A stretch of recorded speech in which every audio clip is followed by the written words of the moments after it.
Friends, welcome back to Xylem learning. മക്കളെ, ഞാനിന്ന് വന്നിരിക്കുന്നത് നമ്മുടെ NOMS എക്സാമിന് നമ്മൾ അറിഞ്ഞിരിക്കേണ്ട വളരെ പ്രധാനപ്പെട്ട ചോദ്യങ്ങൾ ഡിസ്കസ് ചെയ്യാൻ വേണ്ടിയിട്ടാണ്. സോ എനിക്ക് നിങ്ങളോട് പറയാനുള്ള ഒരു കാര്യം എന്ന് പറയുന്നത് കുറേ വീഡിയോസ് നമുക്ക് അവൈലബിൾ ആണ് അല്ലേ. പക്ഷെ ഇതൊക്കെ വെറും കണ്ടുവിടുക എന്നതിലുപരി നിങ്ങൾ ആ ക്വസ്റ്റ്യൻസ് ഒക്കെ പ്രാക്ടീസ് ചെയ്തും കൂടെ ശ്രമിക്കണം കേട്ടോ. അല്ലാതെ കുറേ വീഡിയോ കണ്ടുകൊണ്ട് മാത്രം കാര്യങ്ങളായിട്ടില്ല. സോ നമുക്ക് ക്വസ്റ്റ്യൻസിലേക്ക് പോവാം. ഫസ്റ്റ് ചോദ്യമാണ്, 1 coulomb charge is equivalent to about.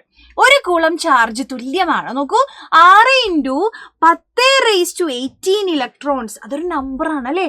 6 × 10⁻18 electrons പറഞ്ഞാൽ അത്രയും ഇലക്ട്രോൺസിന് തുല്യമാണ്.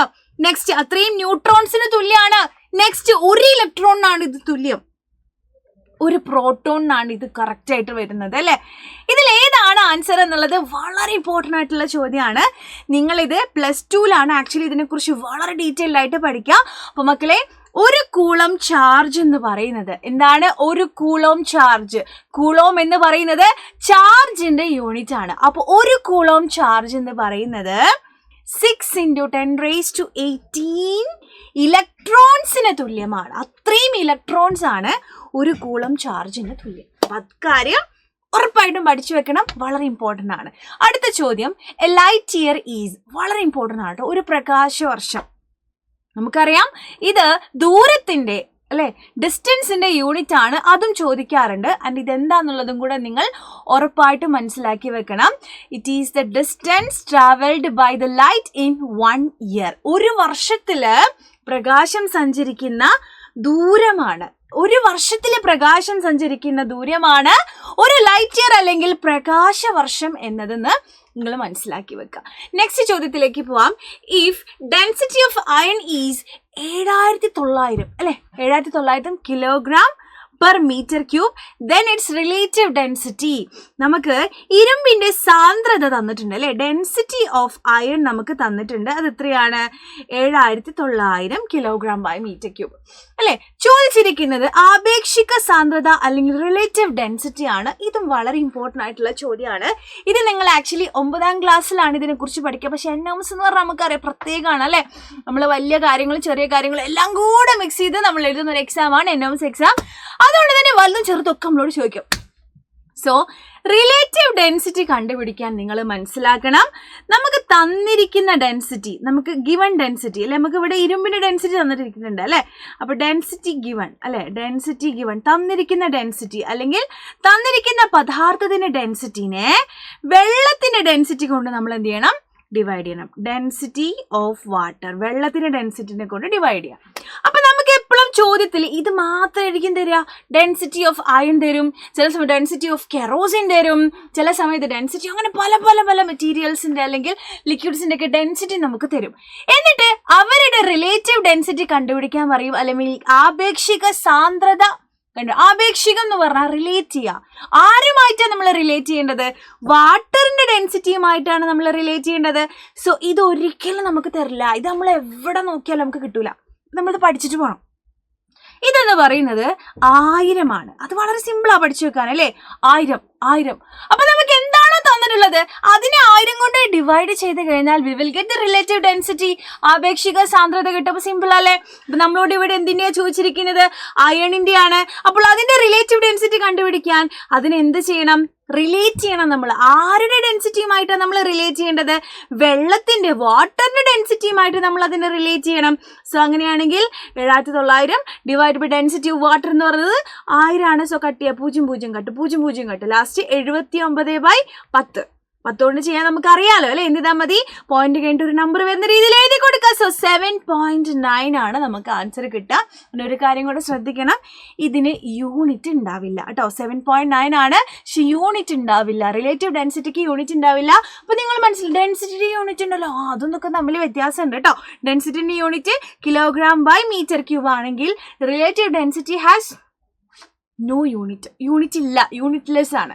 നെക്സ്റ്റ് ചോദ്യത്തിലേക്ക് പോവാം. റിക്ടർ സ്കെയിൽ താഴെ പറയുന്നതിൽ ഏത് അളവുമായി ബന്ധപ്പെട്ടതാണ്? ഭൂകമ്പവുമായിട്ട് ബന്ധപ്പെട്ടത്, എർത്ത് ക്വേക്കുമായിട്ട് ബന്ധപ്പെട്ടതാണ് കേട്ടോ. എർത്ത് ക്വേക്ക് എത്രത്തോളം ഇന്റൻസിറ്റിയിലാണ് ഉണ്ടായിട്ടുള്ളത് എന്നൊക്കെ മെഷർ ചെയ്യാൻ വേണ്ടി നമ്മൾ ഉപയോഗിക്കുന്ന ഒരു സ്കെയിലാണ് റിക്ടർ സ്കെയിൽ എന്ന് പറയുന്നത്. ഇന്റൻസിറ്റി ഓഫ് എർത്ത് ക്വേക്ക് ആണെന്ന് നിങ്ങൾ പഠിച്ചു വെക്കുക. നെക്സ്റ്റ് ചോദ്യത്തിലേക്ക് പോവാം. ഇതില് ഏത് കണികയാണ് നമ്മുടെ ന്യൂക്ലിയസിന്റെ ഉള്ളിൽ ഇല്ലാത്തത് എന്നതാണ് ചോദ്യം. ആറ്റവുമായി ബന്ധപ്പെട്ട ക്വസ്റ്റ്യൻ ആണ് അല്ലെ മക്കളെ. ഇത് വളരെ ഇമ്പോർട്ടൻ്റ് ആണ്. ന്യൂക്ലിയസ് അല്ലെ, ന്യൂക്ലിയസ് എന്ന് പറഞ്ഞാൽ നമുക്കറിയാം അല്ലെ, മെയിൻ പാർട്ടാണ്, ആറ്റത്തിന്റെ മെയിൻ പാർട്ടാണ്. അതിന് ചുറ്റും അല്ലെ ഓർബിറ്റുകളൊക്കെ ഉണ്ടാവും, അതൊക്കെ നമുക്കറിയാം അല്ലെ. അപ്പൊ ഈ ന്യൂക്ലിയസിന്റെ ഉള്ളിലുള്ള മെയിൻ ആൾക്കാരാണ് പ്രോട്ടോണും ന്യൂട്രോണും. ആരാണ് അല്ലാത്തത്? ഇലക്ട്രോൺസ്. ഇലക്ട്രോൺസ് പുറത്ത് അവർ സ്വതന്ത്രരാണ്, ഇങ്ങനെ ഫ്രീ ആയിട്ട് ഇങ്ങനെ പാറി പറന്ന് നടക്കുകയാണ്. സോ ഇലക്ട്രോൺസ് ആണ് ഉള്ളിലില്ലാത്തത്. ഇല്ലാത്തത് ഇലക്ട്രോൺസ് ആണ്, കാരണം ഇലക്ട്രോൺസ് പുറത്താണ്, പിന്നെ എങ്ങനെ ഉള്ളിലുണ്ടാവുക അല്ലെ. അപ്പോൾ ഉള്ളിലുള്ള ആൾക്കാർ പ്രോട്ടോണും ന്യൂട്രോണും. നെക്സ്റ്റ് വളരെ ഇമ്പോർട്ടൻറ്റ് ചോദ്യമാണ്. ഒരു ബാർ മാഗ്നറ്റ് 3 ഭാഗങ്ങളായി നിങ്ങൾ മുറിക്കുകയാണെങ്കിൽ അവിടെ ഉണ്ടാകുന്ന ടോട്ടൽ പോൾസിന്റെ എണ്ണം. സോ ദ ചോദ്യം ഈസ്, മക്കൾ നോക്കൂ, ഇതാണ് നമ്മുടെ കയ്യിലുള്ള ഒരു ബാർ മാഗ്നറ്റ്. ഇതിന് എന്തുണ്ട്? നോർത്ത് പോളും ഉണ്ടാകും, സൗത്ത് പോളും ഉണ്ടാകും. ഈ ബാർ മാഗ്നറ്റിനെ നമ്മൾ എന്ത് ചെയ്യാണ്? 3 ഭാഗങ്ങളായിട്ട് കട്ട് ചെയ്യാണ്. സോ 1 ഭാഗം, 2 ഭാഗം, 3 ഭാഗം. നമ്മൾ പഠിച്ചിട്ടുണ്ട്, നമ്മളിതിനെ കട്ട് ചെയ്താൽ ഇതെന്താകും? 3 പീസസ് ആയിട്ട് മാറും. 1, 2, 3 ആയിട്ട് മാറും. ഒരു കാന്തത്തെ അല്ലെങ്കിൽ ഒരു മാഗ്നറ്റിനെ നമ്മൾ കട്ടാക്കി കഴിഞ്ഞാൽ അല്ലെങ്കിൽ പീസാക്കി കഴിഞ്ഞാൽ അത് വെറുതെ ഇരിക്കില്ല, അത് വീണ്ടും ചെറിയ ചെറിയ കാന്തങ്ങളായിട്ട് മാറുമെന്നാണ്. ഓക്കെ, അപ്പൊ ഇവിടെ നോർത്ത് ഉണ്ട് അല്ലെ, ഇപ്പുറത്തെ സൗത്ത് ഓൾറെഡി ഉണ്ട്. അപ്പൊ ഇതൊക്കെ കാന്തങ്ങളായിട്ടാണ് പിന്നീട് മാറുന്നത്. അങ്ങനെയാണെങ്കിൽ എല്ലാ കാന്തങ്ങൾക്കും അവരുടേതായിട്ടുള്ള എന്തുണ്ടാകും? നോർത്ത് പോളും സൗത്ത് പോളും ഉണ്ടാകും. സോ ഇത് എസ്, അങ്ങനെയാണെങ്കിൽ ഇത് തന്നെ, ഇത് എസ് ആണെങ്കിൽ ഇത് തന്നെ, അങ്ങനെ ഉണ്ടായിട്ട് മാറും. അപ്പൊ ഇതിന് ടോട്ടൽ എത്ര പോൾസ് ഉണ്ട്? 1, 2, 3, 4, 5, 6 പോൾസ് ഉണ്ട് അല്ലേ. അപ്പൊ 6 ആണ് ആൻസർ. അപ്പൊ ഇതുപോലെ ഉള്ള ക്വസ്റ്റ്യൻസ് എന്ത് ചെയ്യണം? ഉറപ്പായിട്ട് നമ്മൾ ചെയ്ത് നോക്കണം കേട്ടോ. ഓക്കെ, ഇനി ഇവിടെ ഒരു ട്രിക്ക് ഉണ്ട്. നമ്മൾ 3 ഭാഗമായിട്ടാണ് മുറിക്കുന്നത് അല്ലെ. എത്ര പോൾസ് ഉണ്ട് ചോദിച്ചാൽ ഒരു പോള് പറഞ്ഞാൽ അല്ലെ, ഒരാൾക്ക് 2 എണ്ണം ഉണ്ടാവും, ഒരു മാഗ്നറ്റിന് 2 ഉണ്ടാവും. അപ്പൊ നമ്മള് 3 × 2, ഇനി 5 ഭാഗമായിട്ട് മുറിച്ചു പറഞ്ഞാൽ 5 × 2, എന്തിന് 2 ഗുണിച്ച് ആൻസർ കിട്ടും. അതിനിങ്ങനെ കട്ട് ചെയ്ത് നോക്കണമെന്നൊന്നുമില്ല, 2 കൊണ്ട് ഗുണിച്ചാൽ മതി കേട്ടോ. Okay, set. നെക്സ്റ്റ് ചോദ്യം, ഇലക്ട്രിക് കറന്റ് ഈസ്, വൈദ്യുത പ്രവാഹം എന്ന് പറയുന്നത് എന്താണ്? വളരെ ഇമ്പോർട്ടൻ്റ് ആണ്. മോഷൻ ഓഫ് ഇലക്ട്രോൺസ് ആണ് കേട്ടോ. എന്താണ്? മോഷൻ ഓഫ് ഇലക്ട്രോൺസ് ആണെന്ന് മക്കള് മനസ്സിലാക്കി വെക്കണം. ഓക്കെ, നെക്സ്റ്റ് ചോദ്യത്തിലേക്ക് പോവാം. നെക്സ്റ്റ് ചോദ്യം എൻ്റെ ചോദ്യമാണ്. പ്രഷർ കണ്ടുപിടിക്കാനുള്ള ഇക്വേഷൻ നിങ്ങൾക്ക് അറിയാം അല്ലെ. Pressure is equal to force divided by area ആണ്. അതായത് ബലത്തെ നമ്മൾ എന്തുകൊണ്ട് ഡിവൈഡ് ചെയ്യണം? ഏരിയ കൊണ്ട്, പരപ്പളവ് കൊണ്ട് ഡിവൈഡ് ചെയ്താൽ നമുക്ക് പ്രഷർ കിട്ടും. സോ ഞാൻ നിങ്ങൾക്ക്